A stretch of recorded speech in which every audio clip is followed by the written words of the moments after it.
दोस्तों, नए वीडियो में आपका स्वागत है। इस वीडियो का टॉपिक है मदरलैंड। मैं काफ़ी जगह इंटरनेट पे देखा है कि काफ़ी सारे लोग मदरलैंड का कॉन्सेप्ट बोलते हैं कि मदरलैंड है। भारतीय होने के नाते हम लोग बोलते हैं कॉन्सेप्ट जो है भारत माता। तो काफ़ी लोग बोलते हैं कि ये मदर का क्या कॉन्सेप्ट है, क्योंकि काफ़ी सारे लोग खासकर हमारे पड़ोसी मुल्क में पाकिस्तान के अंदर ये कॉन्सेप्ट नहीं माना जाता रिलीजन वाइज या रिलीजियसली। देखिए दोस्तों, इसके बारे में अलग अलग धारणाएं हो सकती हैं, अलग अलग ओपिनियन हो सकते हैं, लेकिन एक ओपिनियन जो खासकर है वो है इमोशन से भरा।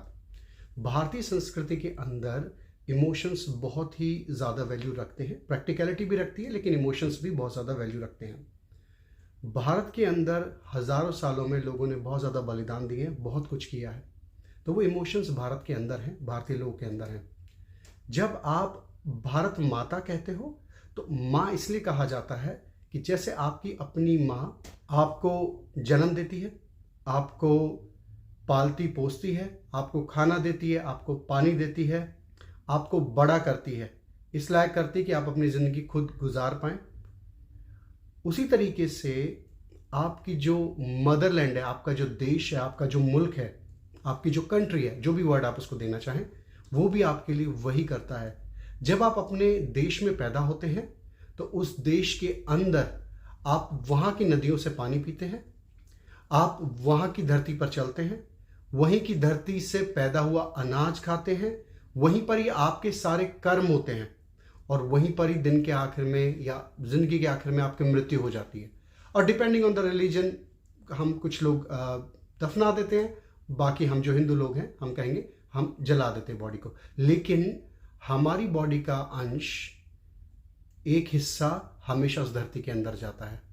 वो धरती जीने से पहले, जीने के दौरान और मरने के बाद भी हमको अपने में समाहित रखती है। ये कॉन्सेप्ट बहुत बड़ा है, इसलिए हम उसको माँ का दर्जा देते हैं। और जो भारत माता है ये सिर्फ हमें ही नहीं, हमारे माँ बाप और हमारे पूर्वजों का भी पालन पोषण वैसे ही करती है। जब आपके देश पर कोई संकट आता है तो आपको पता है कि वो संकट सिर्फ उस जमीन के टुकड़े पर नहीं है, वो आपके मान सम्मान और आपके आने वाली पीढ़ियों के ऊपर संकट है। तो उस चीज को हल्के में नहीं लिया जाता है, उसको बहुत ज्यादा बड़े लेवल पर लिया जाता है। भारत के अंदर कॉन्सेप्ट के अंदर, इस कॉन्सेप्ट में, भारत माता के कॉन्सेप्ट के अंदर तिरंगा भी आता है। तिरंगा हमारे इमोशंस को दर्शाता है। अगर मैं गलत नहीं, हो सकता मैं गलत हूं तो प्लीज बताइएगा कमेंट सेक्शन में। भारत के अंदर तिरंगे का कोई भी डिस्क्रिप्शन हमारे वेद पुराण में नहीं है। हमारे वेद पुराण में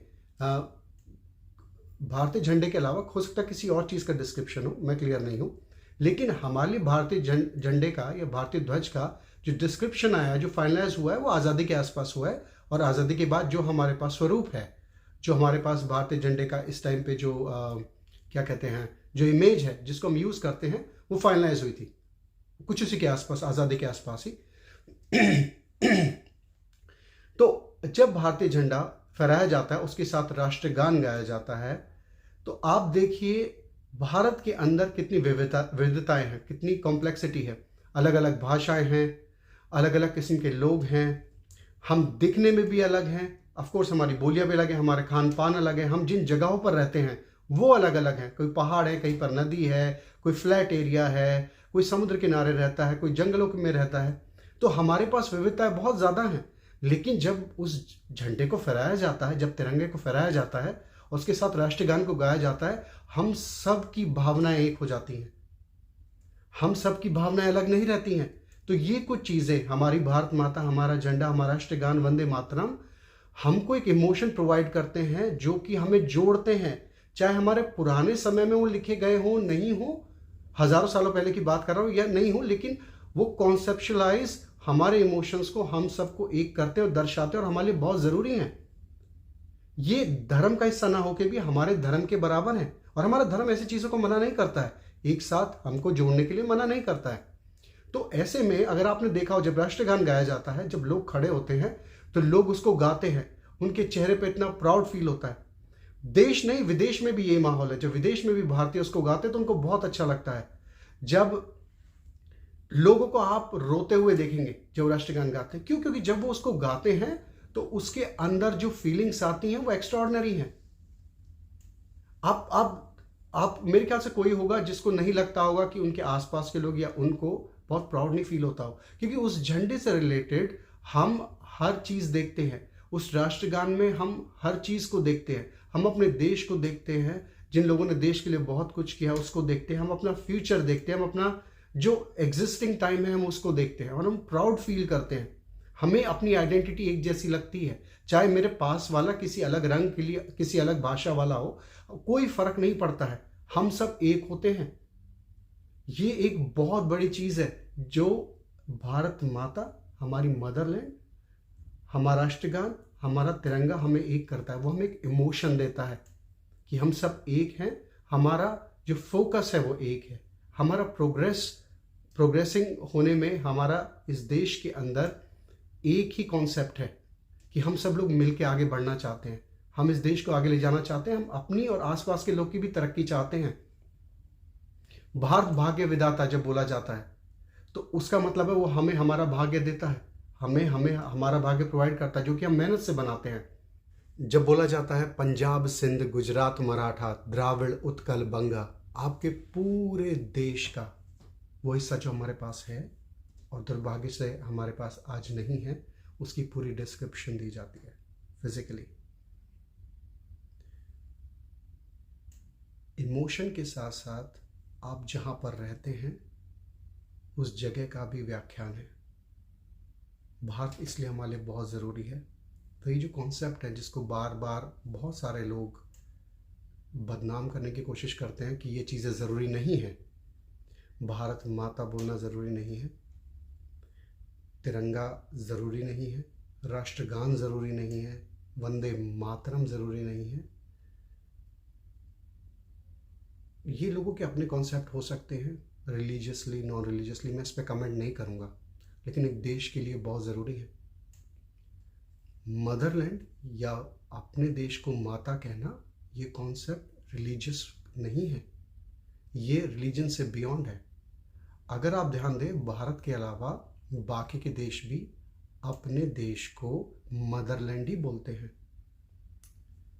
रशिया भी मदर रशिया बोलता है। कई मूवीज़ में भी आप देखेंगे कि जब कोई रशियन सोल्जर लड़ रहा होता है और वो इंग्लिश डायलॉग में उसको बोलता है तो वो मदर रशिया ही बोलता है।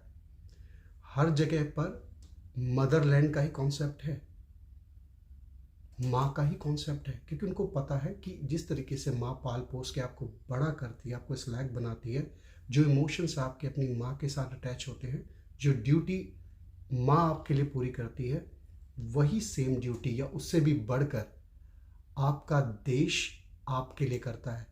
वो इमोशंस इसलिए आपके लिए रहते हैं। आपके, जैसे मैंने पहले कहा, आपके पेरेंट्स तक को, आपके पूर्वजों तक को आपकी धरती ही पाल पोस के बड़ा करती है। दिन के आखिर में अगर आपकी धरती गुलाम होती है तो आप लोगों की कोई वैल्यू नहीं होती है। आप लोगों को बहुत ज़्यादा नुकसान होता है, कई पीढ़ियों तक होता है, ये भारतीय हम जानते हैं। तो वो इमोशन प्राइसलेस हैं, वो इमोशंस छोटे नहीं हैं। तो दिन के आखिर में कोई कहता है कि उनके अलग कॉन्सेप्ट है, ठीक है, लेकिन इमोशन सेम होना चाहिए, इमोशन में चेंजेस नहीं होने चाहिए। देश सर्वप्रथम इसलिए होता है, आप उसे इमोशन के हिसाब से फॉलो करें या बिना इमोशन के हिसाब से फॉलो करें, कोई फर्क नहीं पड़ता, लेकिन आपकी इंटेंशंस ट्रू होनी चाहिए।